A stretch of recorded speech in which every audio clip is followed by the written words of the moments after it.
There is no way we were done with our amazing stash series. We still have a few days to go before the trade deadline. What's happening, everybody?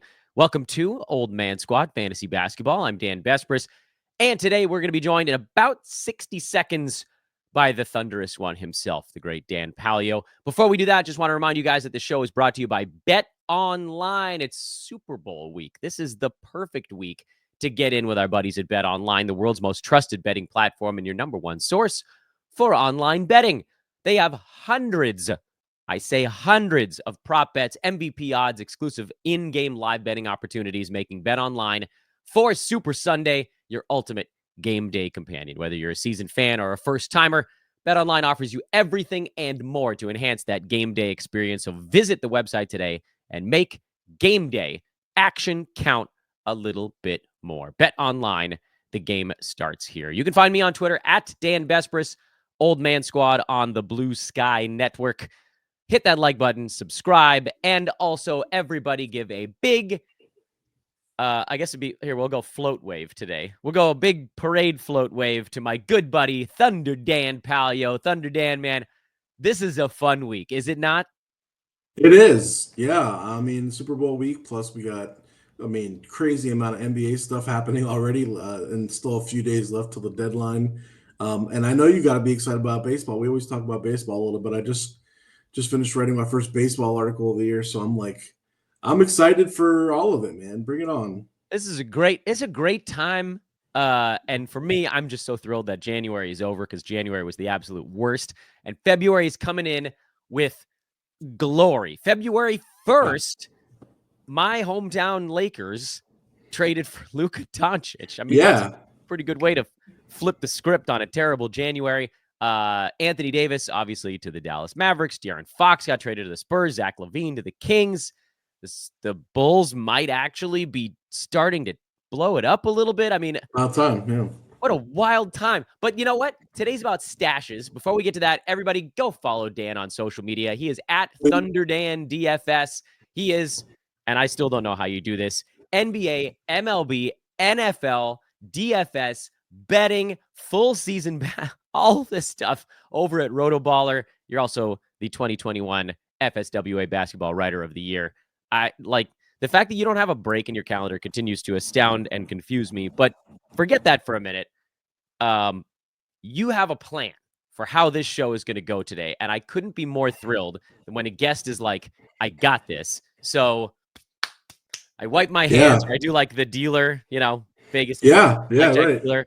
I'm out. Where do you want to go, Dan? Where are we headed? I just got to start by saying I've been watching this series because I think you're putting out some fantastic content, and the fact that you're bringing on so many different guests and so many different people. I love seeing people who I've talked to and followed on Twitter and stuff, and finally come on here and have them talk to you. And in fact, you had another Dan on just the other day, right? Mm-hmm. Our friend Fantasy Bible, hey, like all the Dans, right? More Dans. We were gonna have Titus on, but he has an eye infection, so he wasn't able to do a camera show last week. So we're wishing Dan had the fourth Dan. There are four of us. Yeah. A quick recovery on that. But yeah, I do try to collect them all like Pokemon. You are. Yeah. But I mean, as far as being a content creator, I feel like sometimes we don't get to enjoy each other's content as much. And for you, when I'm working at my desk here and I'm doing a bunch of stuff and writing, I can put your show on. I can listen to you. I can put you on I have 3 screens, man. I'm crazy. I got the screen here, here. I got you on the 3rd screen, but you know what? You're on there. That's right, baby. I made the cut. You made the cut, and I'm still doing stuff on their 2 screens. But great work all around. And I was watching the series to make. I want to not duplicate maybe all the same people that you're talking about on some of the other shows. Give the listeners some fresh takes on some stuff. And so I wrote this article last week on Rotoballer, and I'm obviously pitching the site a little bit here. Pitch away.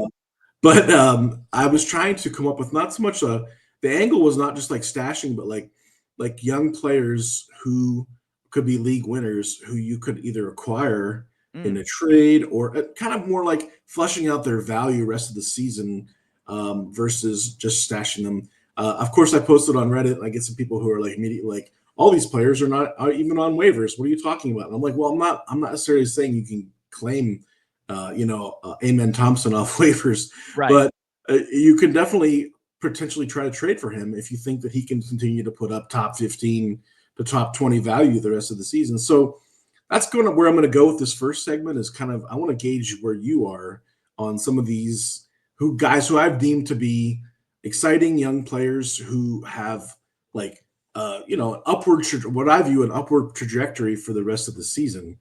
So we'll start with Trey Murphy. And I pulled the stats on Trey Murphy, and the last 30 days, he's in the top 10. Yeah. Yeah. Now, he's a monster right now. We saw him kind of course correct a little bit when Zion came back, but then Zion missed the other night against the Celtics. What did he do? Go out and score 35 points. Like DeJounte Murray's out now.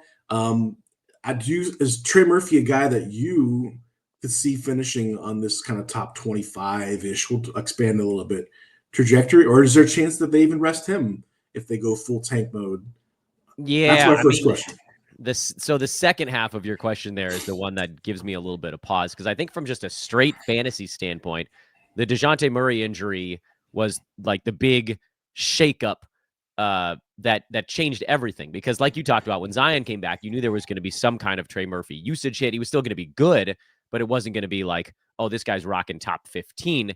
Well, now DeJounte's out, and that was the other of sort of like the big two there. And Brandon Ingram, he's just been missing in action, probably trying to move him. I don't know if he's hurt or if they just don't want to bring him back. CJ McCollum, we know, is on the block and obviously a candidate to get shut down. Zion has missed so much time. I don't know if he's a guy that they full shut down or if they just give him a bunch of rest days.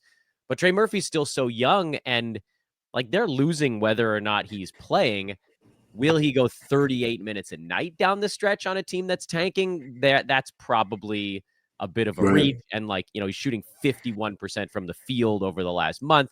That's probably not a number that holds. But the short answer to your question is, given all the injuries now and how many of them seem extraordinarily long-term, yeah, I think Trey Murphy is probably a top 30 guy the rest of the way. And if you think, to me, the only fear is the shutdown, because at this point now, like, the Pelicans are not going to bring back all of their horses. They're dead in the water. Their season's done. Yeah. So I guess the question is what it would take to get him, because it feels like other people are also aware of the DeJounte Murray stuff. And the other angle there is, I guess, with the whole article was like, if you happen to own some of these players, the sell high versus the hold. And the way I view Trey Murphy, and of course, a lot of people were in on Trey Murphy this year. I wasn't like the only person. But if you've already got this much value from where you drafted him in the 7th round or whatever, like, why would you feel the need to upgrade him for another top 30 piece down the stretch when you already have claimed all this value? I think you just ride it out with him versus try to cash in that ship. I don't know how are you a guy that tries to sell high a lot on players? I don't know how you approach that. Yeah, so I'm in too many leagues is sort of the short answer to that question. Sure. So I tend to just look at trades that come my way, which is crummy. I should be out there doing it. And if I was in 1 or 2 leagues, I could probably spend some time actually doing that. But I spend so much time rearranging each of the cash leagues that it's like I don't have time to go exploring for trade stuff. I'm just going to put out there what I would do if I had time to do it. But I'm really glad you brought this up, because this is a thing that's been asked about in the comments section and on Twitter. And like, this is a big, maybe not necessarily for Trey Murphy specifically, but people are like, Dan, please do, talking to me this time, we're both Dan, but Dan B, please do a show that's where you're doing either, is this a sell high, or is this this dude is just good, or is this a buy low versus is this guy just bad? So it's like is it a basically a hold or a trade kind of scenario. Right. Yeah. And that's what we're doing here. I think Trey Murphy's a hold. If you gave me the choice of sell high or hold, I think he could be really, really good down the stretch. All right, now we're going to flip the same scenario over to Amen Thompson, who last 30 days rank was 11. Now, at least these stats are a few days old. And then, but last 14 days was still hanging around top 15. Yep. Obviously, a couple of those games, Şengün was out. A couple of games we've had some other injuries, but we've seen them when they're fully healthy with all their normal guys and still kind of like rising to the top as their kind of alpha guy now. What do you think about? is he going to course correct here and regress a little bit, or is this a guy that can, because of his ability to stuff the stat sheet across, other than threes, right? If you need threes, you can go to elsewhere, but like, the guy's like a 7-cat like maniac. He is the athletic freak of the NBA. So I want to preface my answer to, which is going to be a little bit of a buzzkill answer on this one. I want to preface my buzzkill answer with this guy's incredible. And thinking back to draft season, he was a guy that we had hyped on this show, like from start to finish. Even when he started going in the 110 range at the end, when he was going at like 150, it was the no-brainer, like this is the guy. All the way through that discussion, there was the thought of the way that Amen Thompson pops is something happens, because no team stays fully healthy all year. Houston and actually Minnesota, up until a couple weeks ago, were almost completely, fully 100% healthy. I think Freddie VanVleet had missed like 2 games, and everyone else had played in every single ball game. And then all of a sudden, Dylan Brooks missed a week. Jabari Smith Jr. went down for a month and a half. Freddie VanVleet just turned an ankle again. Alperen Şengün's dealing with the calf stuff. It happens. You just never know when. So I love Amen Thompson, but he is a sell high because the Rockets are about as banged up as they've been at any point all year.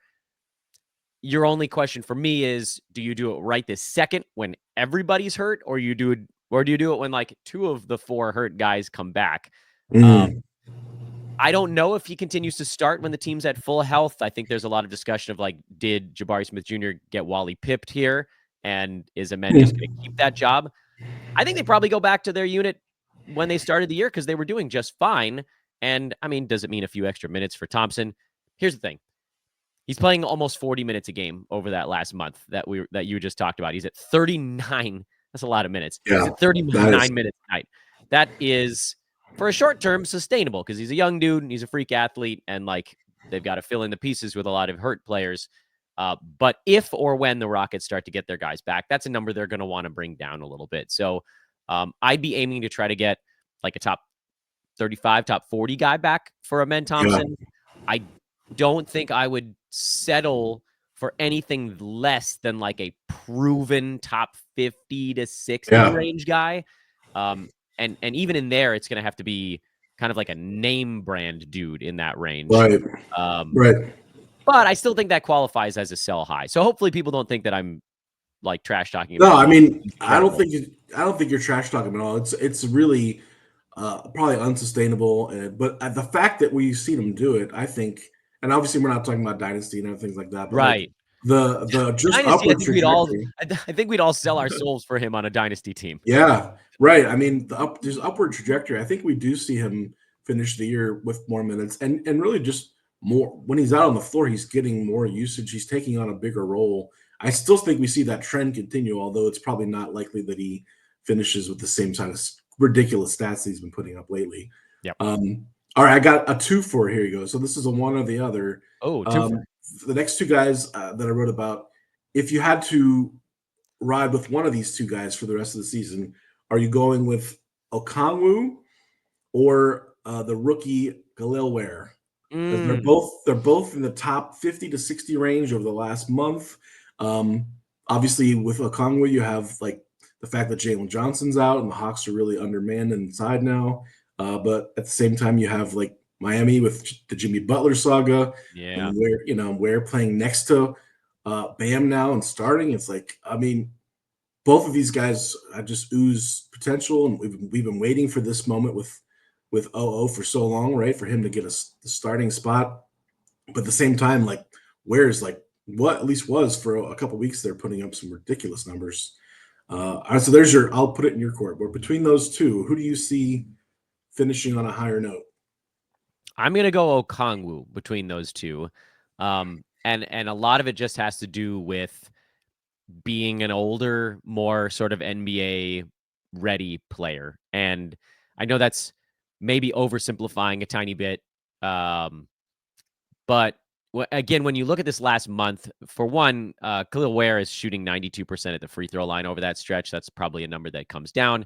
The 30 minutes feels sustainable, but you also brought up the Jimmy Butler stuff. We have no idea who comes back in a Jimmy Butler trade.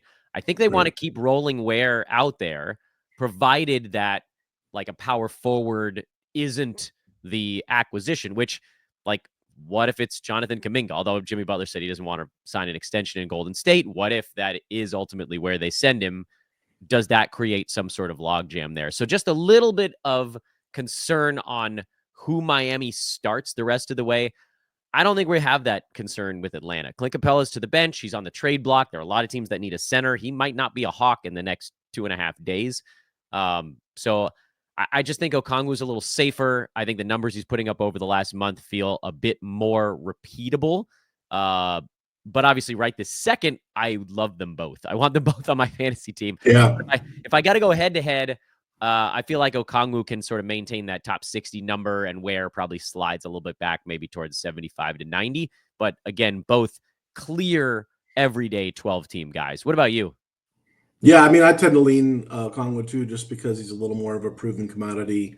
He's a little more built for 9-cat in terms of his percentages and as far as the steals and the defensive stats and whatnot. So I just think, and plus, I guess really just with the fact that Atlanta loves to play with tempo, they're going to be in more high-scoring, up-tempo games. Miami's the opposite; like they love to slow down and gear down. Lends itself. I think he just is in a better kind of fantasy environment in Atlanta, and that kind of the way they like to play. I guess without Jalen Johnson, that kind of thing, that does throttle them back a little bit. He was really part of the impetus for them to get out and run and push the ball. It's kind of a bummer about him. Obviously, we don't want to Huge bummer. lament him too long, but all right. I think you poured one out in the group DM, right? I just feel like there were so many people who were so excited about Jalen Johnson this year. I knew others were probably lamenting it. Yours but how about one more of these guys? And this is where, like, I'm not trying to like pick fights, but I went on Josh Lloyd's show earlier with the preseason, and one guy we argued about, but I think he did this with you too. He made you bring people that you wanted to argue about. Yeah. I'm like this huge like Deni Avdija like stan. Like I love this guy. And you have been, man. I got it. I am. Got to give you credit. You've been banging that Avdija drum for a very longer than literally anyone else. So the fact that he's clicking these days, yeah. So that's Thunder Dan, man. You were the guy. Well, so it's not like the game's not over. It's not time to celebrate yet. I mean, Jeremy Grant's gonna last a week this time. Like, thank you. Yeah. So maybe it sounds like you're with. Okay, so but I wasn't before, so I don't want to try to take credit for that because the Avdija has always been a guy where I was like, there's too many things in his way. Like he needs a lot of usage. And I didn't mean to cut you off on this one. I just I'm not trying to take any credit on this one. This one was you. I've been calling him more of a deadline type of guy for about the last month or so, but we got the nice preview of what it could look like because Jeremy Grant, every time he has anything, he's done for 3 weeks. So you keep getting these like sneak peeks of what are the Blazers when they go into Grant shutdown mode. And I think it was Mike Barner that was on the show last week, and he was like, stat for you, Dan. Jeremy Grant hasn't played in April in half a decade. Hilarious note, by the way. It's the truth, yeah. Not one game. One game is all you had to do to break that stretch. So continue on the Avdija train because this is an opportunity for you to take not the full victory lap, but like maybe a furlough one or yeah. What's the term in horse racing? Like a portion of the track. Yeah, is it a furlong? Maybe something like that. Furlong, I don't know. Anyway. Yeah, furlong. You can do a victory furlong here. In my condition, I'm gonna have to stop halfway on the victory lap for a breather, anyways. So we can walk it. We can walk it. Here's the thing.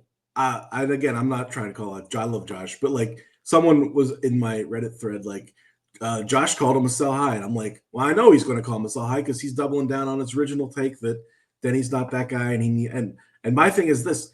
Not only is Jeremy Grant going to get shut down, but what are the odds that Ayton is going to finish the season, right? Because when you have Grant and Ayton out, both of them, then not only do you see the usage and the shooting go up for Deni, but then you see his rebounding go nuts with when Ayton's out. And, obviously I know he still has a couple flaws with his free throw shooting. He's not perhaps getting a ton of defensive stats, and he's been a turnover machine. So the turnovers are the big one. But if you're talking about counting stats and threes and steals and just across the board production, and it's weird because Portland's playing well right now, and they've won 5 out of their last 6, and they're kind of clicking. So like the only worry would be like, what if they just want to like run it out with these guys and see how they finish the year with their core guys? It's true. That is a real thing, but still, the Jeremy Grant injury thing, the fact that even like Simons is always hurt, like that was my point at the beginning of the season, is these guys are never all going to be healthy. The Deni's play has pushed him into the starting 5 anyways. Like they're bringing Shaden Sharp off the bench, they're bringing Scoot off the bench because the way that he's really meshed with that unit. I just think for me, he's top 87. Let's see, top 100 last for the year, top 85 ish for the last month, and then the last 2 weeks he was like top 60. So I'm not expecting him to finish top 50, top 60, but I think he's top 75, top 80 is not out of the question. By the way, you can very much rub this in my face too, because I was with Josh on the preseason. I wasn't in on Deni. He was a guy that, I don't remember where my buckets were. So if you want to call me out, also the only difference is that I didn't have a show where we argued about players, or we would have argued about him too. That's all right. I'm trying to figure out where my preseason buckets were on Avdija. He was in my he was in like my 4th tier of flyers, so I didn't end up with him almost anywhere. That was low for me. But he's coming through, and it's, I think, quicker than a lot of me and whoever else naysayers thought, is that it like clicked before February. And that was always my big fear, was like, is this a guy you'd have to wait on until February or March to get some value out of? And the answer now is turning out to be no, which has given you a nice W to this point in the year. At this point now, I'm kind of more, I think, in your camp. I think I've sort of changed sides on Avdija. Just he looks really comfortable there. The fact that they are winning some games is notable, and that's great for them. They're 20-29, so they're legitimately not a terrible team anymore. But if they were going to try to make a run at a play-in, they're still 4.5 games out and behind both the Spurs and the Warriors to get to that Kings spot. So 3 teams, they'd have to pass 3 teams to get in. That's really, really hard in the Western Conference, especially if any of their guys get hurt again. So I do think there's going to be a Deni run. I don't know if it's going to be right after the deadline, the way that I thought even up until like the last week and a half. It might more be like a March Deni explosion.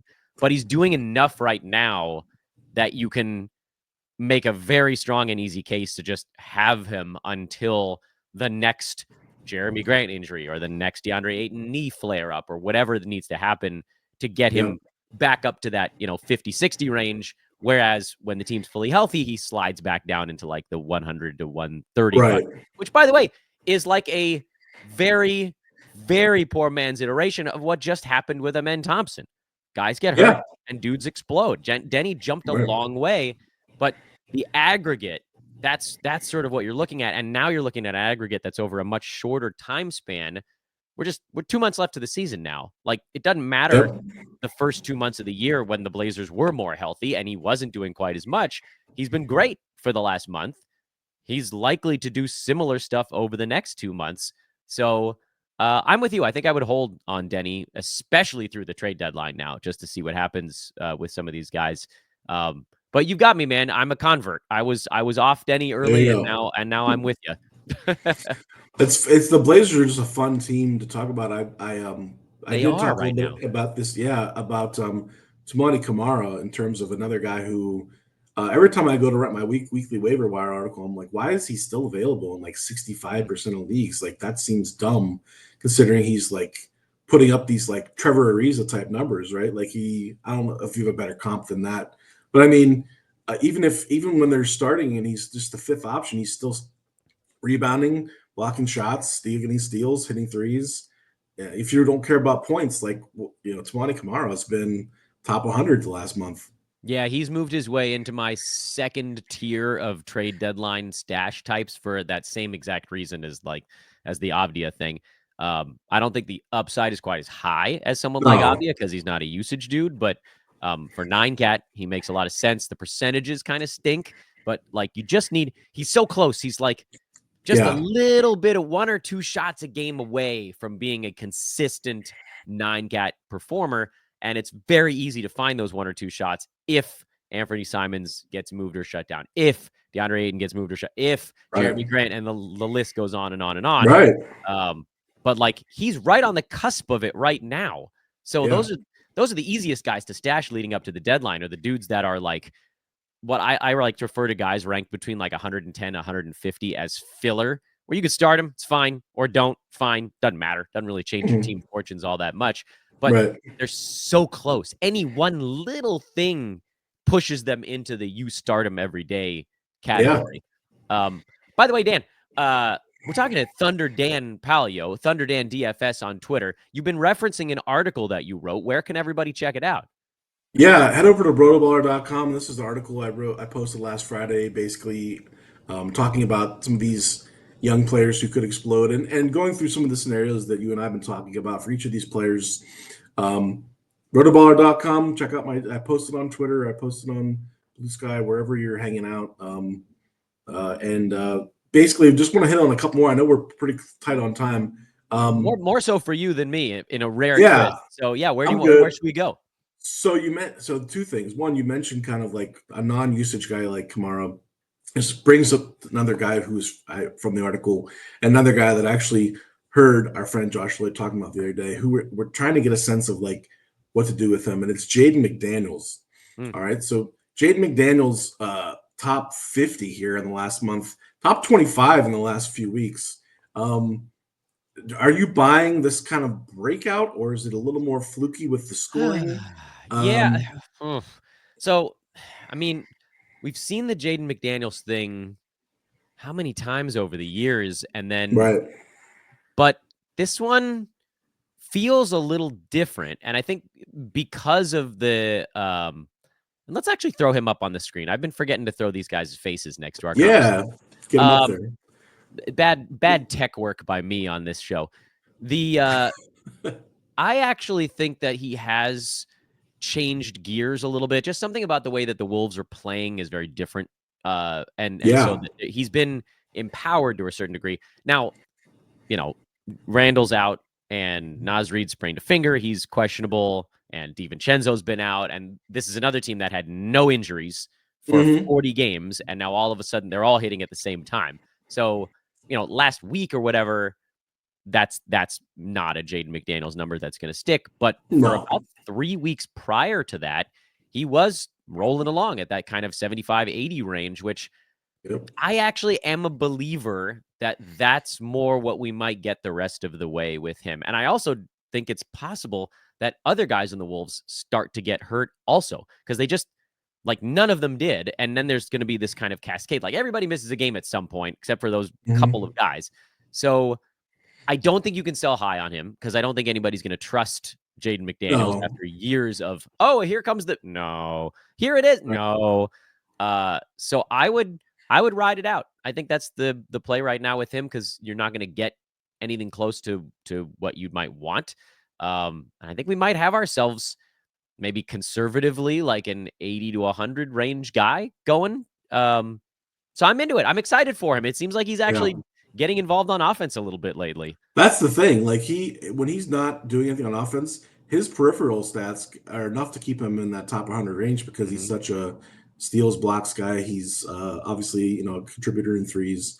And then we look at that game log, like look at the double-digit scoring games. And of course there's some 27 there, 23, some big ones that help with that average. But the rebounding obviously has gone up. I agree with you. I don't think it's all the way there, but I think it's enough to where I feel good about him finishing the year ahead of where I think a lot of us expect. Like, beginning of the year, my expectations were kind of down because of the way that he finished out last season, and now it was like, here we go. Like, this guy is so unexciting, not fun to roster, just the end of the bench guy. But we see these kind of guys. What is this? His third year or fourth? Oh Lord, you want me to try to remember how many years are happening? I can't. I can't remember years since COVID hit. I got nothing. Fifth year.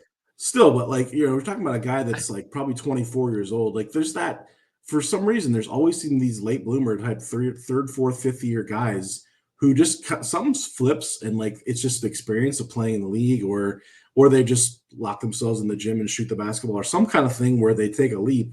And I think he's definitely going to finish like well ahead of where he has the last couple of years. Yeah.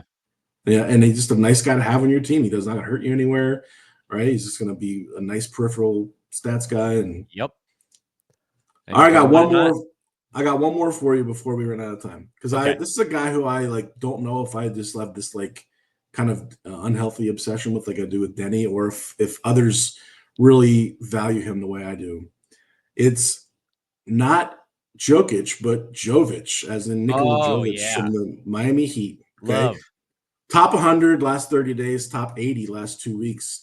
No Jimmy Butler, or we think Jimmy Butler's gone. We haven't seen Jaime Jaquez really do much. I thought he would be the biggest beneficiary, but it seems like it's been Jović and Ware who picked up a lot of the slack. This guy, to me, is just, his game is just so perfectly suited to 9-cat. Mm-hmm. And look at that game log. I mean, he's getting, whether he's starting or coming off the bench, he's playing close to 30 minutes. Mm-hmm. He's never going to hurt you anywhere. He's going to pop up. And I just feel like I think he was like 18 or something when he got drafted. He's like 22 years old or something, even though it's his fourth year. Like, he's so young. He's so raw, but he's not raw. He's so skilled. And I think he's finally like just kind of like the game's slowing down for him. He's not just this tiny little teenager getting pushed around anymore. He's finally like kind of figuring out how to play in the NBA. I don't know. What's your thoughts on him? Yeah, I'm a big fan of Jović. His passing's been really neat. Rebounding has been fine. It's never going to be huge because they're especially now that they're running both Bam and Ware at the same time, so there just aren't that many other boards to go scoop up. But he's getting 4, 5, 6 most days. Like the assists being in that, like I see some 8s mixed in there. He's 4 to 5 per ball game. I don't think he's going to be a big defensive stats dude. That's okay. Hopefully the minutes will stay high enough where, he can kind of accidentally bungle his way into a few steals and a couple of blocks here and there, but the threes are good. Percentages are good enough. Free throws, solid at 85. Field goal is about 45. I mean, yeah, anything can happen. The Jimmy Butler stuff is sort of the thing you're worried about. Does it manifest in another guy that sort of gets in the way? But until that, this is a dude that you got to start, I think, in all formats everywhere. And he's another one like McDaniels. I don't think you're going to be able to sell on him because people are like, you want to pay me who now? Right. So no, I like him a lot. I think he's a must roster player until something goes down. And that's the thing. Like you and I, we can only predict so much. We don't know who's going to come back in a Butler trade. We don't know if that's the thing that's going to ruin Jović. We just kind of have to take it as what we see now, which is he's playing enough and he's doing enough and he needs to be on rosters. And then you just kind of cross your fingers that his role doesn't get screwed up. Yeah, nice. I'm glad we're in agreement there. I always have, ever since he's come in the league and having some dynasty formats and stuff, I'm just kind of counting on him, becoming this kind of like real efficient 3/4 Euro player. I don't know if you want to compare him to like Nikola Mirotic or someone like that from the Bulls days. Someone who can give you like eventually, like 15-7 or 17-7 and good percentages, good assists. All right, I gotta get your top stash, like lowly owned, not some guy that's like 50% Oh, roster. man. Like everybody's on Jalen Smith, everybody's on some of these other guys. Give me someone that maybe is a little bit off the grid, your top stash, and then I will totally let you go on your own show.